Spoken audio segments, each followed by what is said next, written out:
My name's Ed Piskor. I'm Jim Rugg. And I'm Tom Scholey. And today we're going to take a look at an issue of Superman Adventures written by Scott McCloud. One of the few instances where Scott McCloud's doing some job work. But first, Jimmy, what do you have?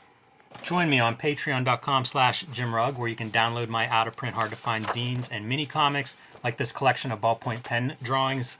I have about a dozen of these things available now for anyone who joins, along with a lot of original art, process stuff. You can see how I make comics like Street Angel and Octobriana, and a whole lot more on patreon.com/JimRugg.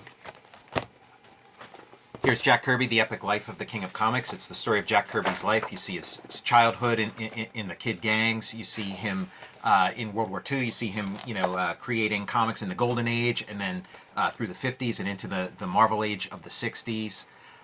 You see his 80s animation work. You get the whole story of Jack Kirby's life. You can also check out Fantastic Four Grand Design, the companion piece to this, and check out my Patreon. Go to patreon.com, just search Tom Scholey, and my YouTube channel, Total Recall Show.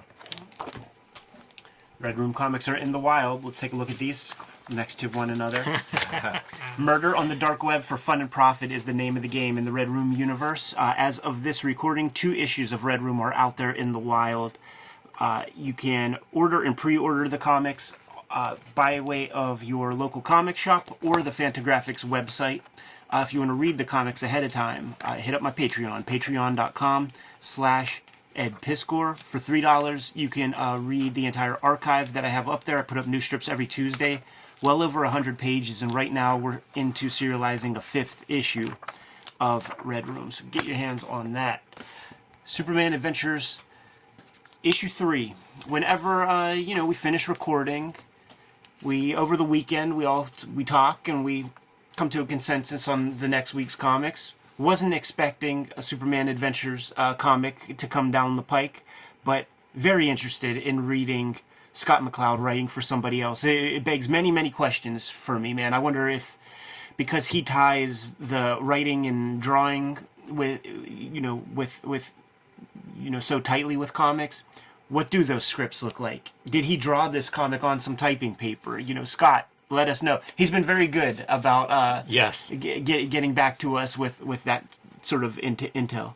I have not read very many of these, so this was kind of a very enjoyable path to go down, but I think it's worth noting some of the other creators that are involved with this. One, I like this art. It's Rick Burchett, but inked by Terry Austin and Marie Severin coloring, which is kind of an interesting, pulling some Marvel creators on what I think of as Marvel creators onto this book, and some top shelf talent involved in this. This is such a crazy period of comics. 1997 is when this comes out. This series rolls into the aughts, and my lettering teacher at the Kubert School, the only job he has in comics, like when I'm there, is lettering this stuff, man. So when you see Terry Austin's name, it's sad, right? Because it's like he's not inking something fly. It's like the DC editorial is like, this is what we have for you. You say that, I enjoy reading this comic a lot more than what I think of as like a Superman comic from this time period. The Batman Adventures comics and the Superman Adventures comics are better than the flagship Superman and Batman comics. Match them issue for issue.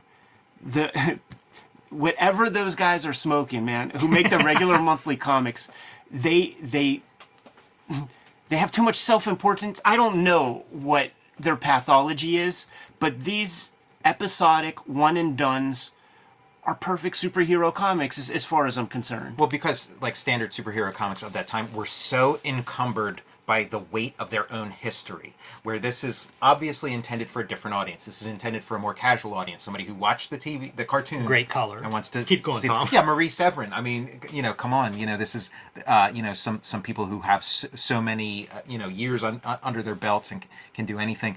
And that was the sense. That's kind of why I suggested this. Like these Scott McCloud Superman comics. It's like I've read a lot of Superman comics. And these are they're fairly simple and straightforward.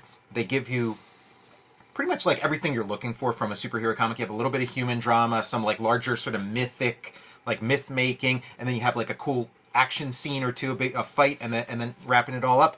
Like, why is that such a rare thing? How come there's, hundreds and hundreds of issues of Superman, but I couldn't name, 12 that kind of Right. deliver the way this thing does? It's panels transitions like this that make me think that this is the Scott McCloud rubric of understanding comics. Like, he must have done far more than just created a screenplay for the penciler to use. I thought the same thing reading this. Well, and like when I initially sought this comic out back then, it's kind of like, As spreads too, you got the Oh, yeah. orb here, you got the orb here. It works. You have this this dueling night sequence. Even like the layouts, right? Where Yeah. it's almost the same page layouts flipped around.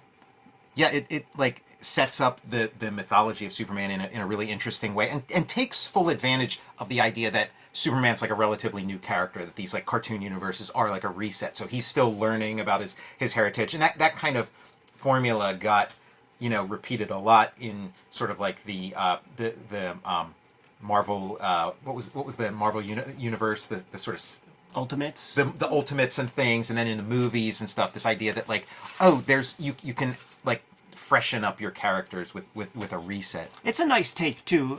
Scott McCloud is a scientifically minded guy, so playing with the idea that he came here 27 years ago, so juxtaposing that with the speed of light. Yes.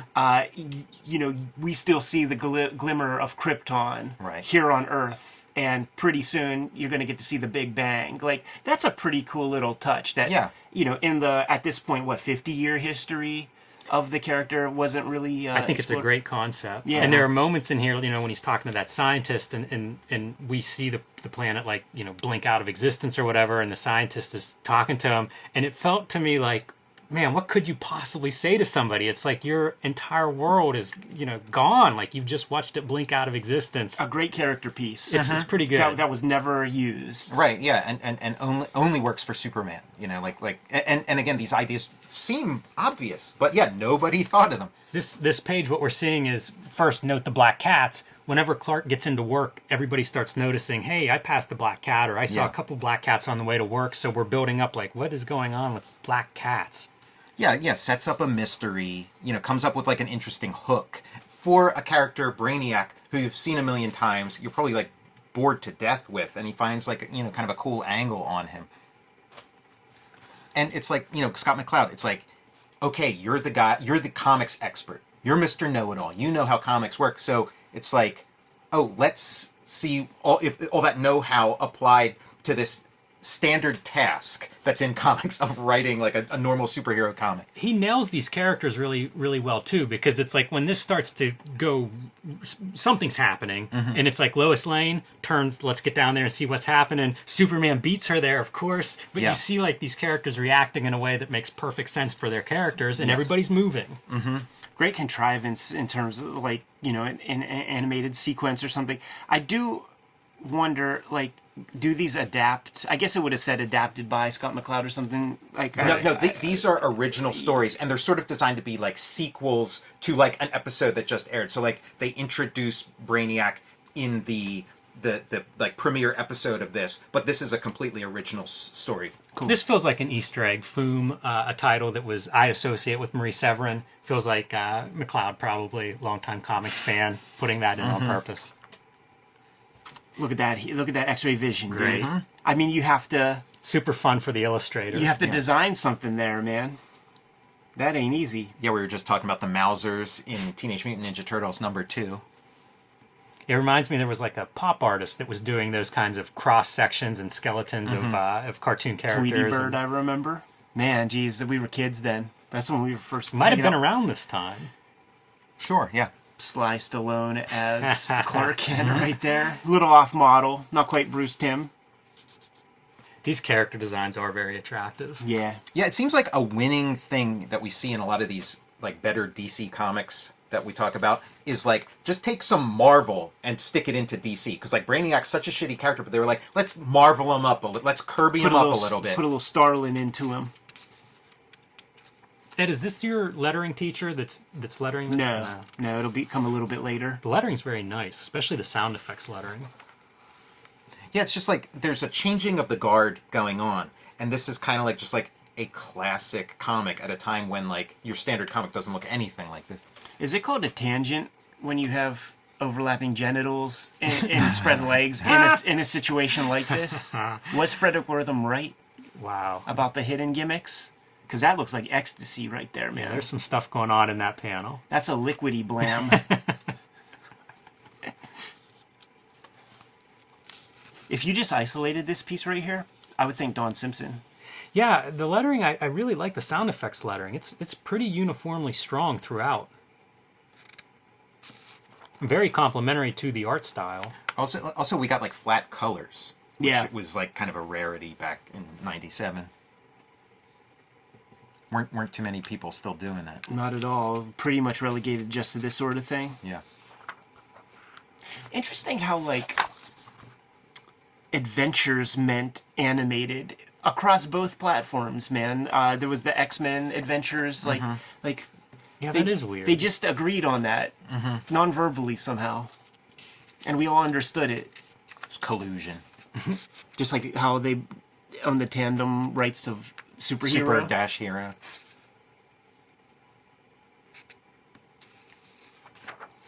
Yeah, just like a really good, wrap up to the story too, where he kind of, convinces Brainiac to surrender because, like, to Brainiac, this like information about Krypton is like the most important thing in the world. But Superman's like, yeah, this is important to me too, but it pales in comparison to like one human life. This story makes me very curious about what else McCloud wrote, because it feels like if he wrote one Superman story, this would make sense to be it. You know, like information is what they're battling over Yeah. and stuff, and it just feels very much like in his wheelhouse. And now I'm curious, like, wonder what another adventure by him is like. I recommend his whole run. It's great. Is it a year? I think it's like 12 issues, maybe like 18 or something. But this one stood out to me when I was thinking like, what's a good one? This one stood out, and I feel like some of this stuff he probably did have in his back pocket. He probably like, oh, it'd be cool to start out a story with a bunch of cats showing up and they all merge and become a bad guy or something. Like it feels like the kind of thing that would take a while. Can we look at the tandem right here, man? Yeah. Like you Says it all. You want to see, you want to get into comics, man. And Superman is the most famous superhero character, and then you come to comics and then you got this guy or this guy. Like, who do you choose, man? I would be curious to see like some giant pool and see how people react to those two versions. This was really popular. I remember when this came out, I bought this off the newsstand. It's Grant Morrison's like one of his first superhero kind of like straight superhero books, and it was. I remember it being pretty big. Yeah, reignited. It got pushed really hard on Yeah. Wizard, and like the kayfabe effect, man. If Wizard said something, man, people were gonna go flock no matter what. So I think it was also a return to the JLA lineup of like The classics. the heavy hitters, Yeah. the all-star team. Because Avengers did the same thing, where it was like at some point, like let's bring back, let's Right. put Captain America and Iron Man and everybody that you recognize on the team. yeah, that you recognize. Kyle Rayner. That you recognize, man. And there was, when they were making the Superman cartoon, there was like pressure from DC. They wanted the mullet Superman. And, Really? Yeah, and Warner Animation had to push back and be like, no, we want a classic Superman that'll stand the test of time. And there you have it. I feel like, I would definitely choose that animated Superman looking at these two pages now. So I'd be curious how everybody else reacts to that. Reader poll. And this is the entirety of Brainiac's self is just in that tiny little chip. Little SD card. Scott McCloud invents the SD card. Hands it over, dude, and is like, I'll be back. And of course, man, it's important to give that chip, man, because the chip is the soul. This is just a shell so that we could have a cool ending. He can, obliterate something without it being murder. Yeah. And this is kind of like Psycho Man from the Fantastic Four. There is a funny piece, though, like, after sort of the dust settles, Lois Lane walks right up to Brainiac, is like, any comments? Yeah, and great then just moment. immediate hostage. Fits the You know characters. what? They do a good job with Brainiac where he feels stiff, like a robot. That's a weird bit like of body Gort or language to something. apply successfully, but I think he does. Yeah, this Burchett guy is good, man. Like, Mike Parobeck on the Batman stuff was top dog, and I think Burchett, like, came in, like, right after. I know Ty Templeton did a cup.